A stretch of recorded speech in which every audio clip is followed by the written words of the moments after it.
जी, शुरुआत में आपसे करना चाहूंगी, एक दो नहीं 41 एफआईआर की गई हैं। ये कहा गया है कि जो जिस लेटर का हवाला दिया जा रहा है, जिस पत्र का हवाला दिया जा रहा है, वो दरअसल वही फर्जी है। तो इस फर्जी खबर की बुनियाद पर आप सरकार पर इल्जाम लगा रहे हैं। बुशरा जी, सबसे पहले तो मैं आपको बधाई दूं और आपके चैनल को बधाई दूं। और मैं आज पहली बार आ रहा हूं, तो आप सब लोगों को बहुत शुभकामनाएं। चैनल बहुत अच्छा काम कर रहा है। हम तो दो तीन बातें कहते हैं। क्या नाम, बिस्मिल साहब ने एक जगह पे लिखा था ना कि सरफरोशी की तमन्ना अब हमारे दिल में है, और देखना है जोर कितना बाजुए कातिल में है, और वक्त आने पर बता देंगे तुझे आसमां, हम अभी से क्या बताएं क्या हमारे दिल में है। आप सारी चीजें मैं मानता हूं। मान लीजिए कि वो पत्र फर्जी है। मान लीजिए वो पत्र तो हाई कोर्ट के जजेस को लिखा गया, प्रियंका गांधी जी ने तो लिखा नहीं। मान लीजिए उस पत्र में कुछ वो गड़बड़ है, लेकिन उसके बाद ये कौन सा तरीका हो जाता है कि साहब, मान लीजिए प्रियंका गांधी ने भी किया, कुछ भी आप मान लीजिए, मैं तो कहता हूं, लेकिन उसके बाद 41 एफआईआर। अब एक एफआईआर कर लीजिए, एक एफआईआर की जांच कर लीजिए आप। और दूसरा ये भी मान लीजिए कि साहब आपकी सरकार इतनी निकम्मी है, इतनी कायर है, इतनी क्या नाम, टेक्नोलॉजी की सेवी नहीं है। नरेंद्र मोदी जी की होम मिनिस्ट्री भी, रॉ भी, आईबी भी, सीबीआई भी, और जो है मध्य प्रदेश का होम मिनिस्ट्री भी, कि साहब वो पत्र कहां से आया है, सोशल मीडिया पे ओरिजिनेशन कहां हुआ है, उस आदमी को नहीं पकड़ पा रहे। अब इस तरीके के लोग अगर आपने देखो इतने नाकारा और निकम्मे, तो बदल जाने चाहिए। इसमें तो कहीं कोई दो राय नहीं। इस बात को तो आप मानेंगी ना। तो दूसरी बात, ये सब करने के बाद भी 41 एफआईआर, 41 एफआईआर, वो भी इनके सीनियर लोगों के द्वारा। किसके खिलाफ? उस परिवार के एक चश्मे चिराग के खिलाफ, जो परिवार, इकलौता परिवार इस तरीके से लगातार लड़ रहा है, जिस परिवार ने आजादी की लड़ाई में 43 साल जेल काटी।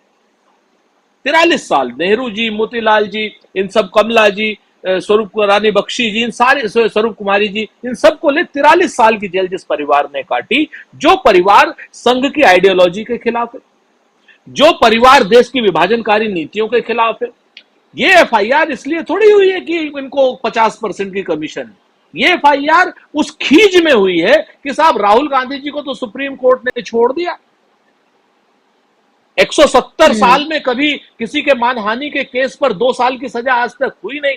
गुजरात कोर्ट के फैसले पर हैरानी व्यक्त की सुप्रीम कोर्ट ने, और उसके बाद राहुल जी को क्या नाम, वो दी, स्टे दिया आपके सामने, सजा मुअत्तल की।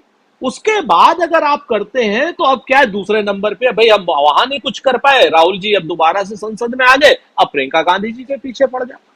भाई हम तो अंग्रेजों से नहीं डरे बुशरा जी, तो इन लोगों से क्या डर लेंगे? हम नहीं डरने वाले इनसे, इन एफआईआरों से नहीं डरने वाले। पहली बात तो हमें देश के संविधान पर भरोसा है, लोकतंत्र पर भरोसा है।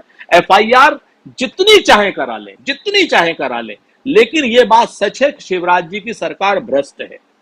शिवराज जी की सरकार के भ्रष्टाचार के मैं आपको 3-4 उदाहरण दे देता हूं। अगर आप देख, क्या यह सच नहीं कि नितिन गडकरी ने स्वयं कहा कि भारतीय जनता पार्टी की सरकार के अधिकारी निकम्मे हैं और भ्रष्ट हैं?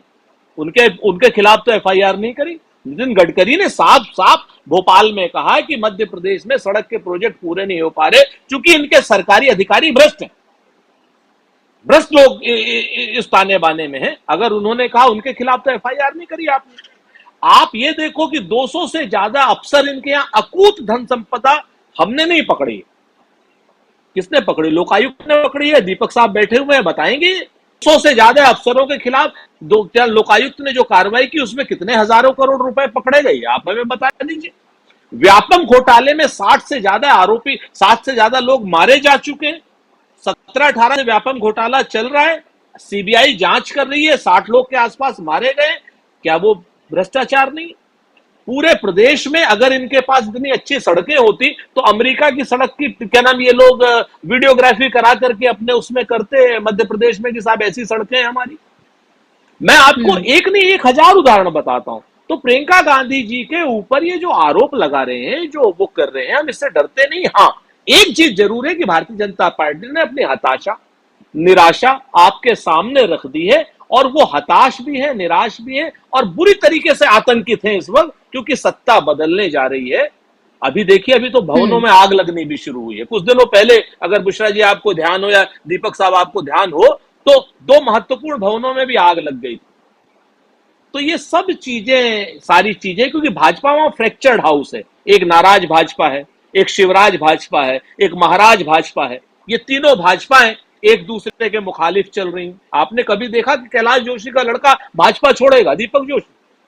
तो इन सब चीजों से शिवराज जी परेशान हैं, इसलिए वो प्रियंका जी के ऊपर इस तरीके के अनर्गल आरोप लगा रहे तो हैं। हम इससे डरने सुरेंद्र वाले जी, नहीं। आपको ये लग रहा है कि जी, तो क्या कांग्रेस को ये लग रहा है कि कर्नाटका में जिस तरह से उसको फायदा मिला 40% सरकारा की बात करके, और तभी बीजेपी ने ये कहा था कि भाई ये गलत आरोप है, और इसी तरह की बात कही थी जैसे आप कही जा रही है, लेकिन फिर इलेक्शन हुए, इलेक्शन का रिजल्ट आया और वो रिजल्ट सबके सामने है, क्योंकि ये लोकतंत्र है। लोकतंत्र में जनता सर्वोपरि होती है, वही तय करती है कि किसको उसे बिठाना है और किसको उसे गिराना है। तो ऐसे में क्या आपको लग रहा है कि वही दाव एक बार फिर से आपकी पार्टी चलना चाहती है कि 40% सरकारा की बात करके कर्नाटका में बंपर जीत मिली, और अब मध्य प्रदेश में 50% की बात करके, और इसके तथ्य जाहिर सी बात है आपको सामने लाने होंगे, उसकी बात करके आपको यहां पर भी उसी तरह से जीत हासिल होगी, उसका फायदा होगा? देखिए, मसला ये नहीं है। मसला तो सबसे बड़ा ये है कि जो देश का, जो मध्य प्रदेश का बजट है, उसका आधा बजट तो ये लोग खा जा रहे हैं। मसला यहां पर सरकार बदलने का या आरोप लगा करके भागने का नहीं है।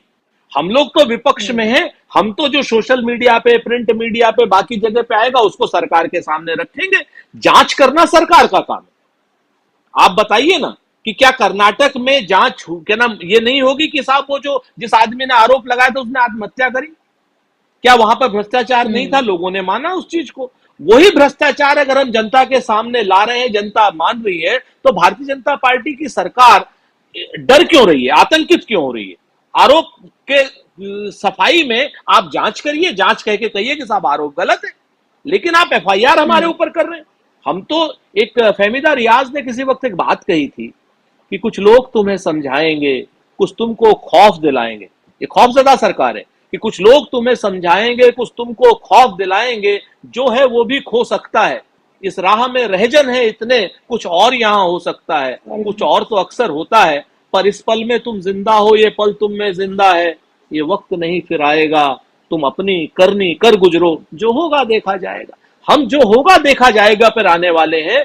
हम मध्य प्रदेश को भ्रष्टाचारियों से, आतताइयों से, सरकारा लेने वालों से मुक्त कराने का वचन देते हैं, और इस बात के लिए हम पीछे नहीं हटेंगे। और ये सिर्फ हमारा चुनावी पैंतरा नहीं है, ये हमारा, हम इस चीज को अंत तक ले जाएंगे। इस बात से हम आप मुतमईन रहिए। जी, दीपक जी,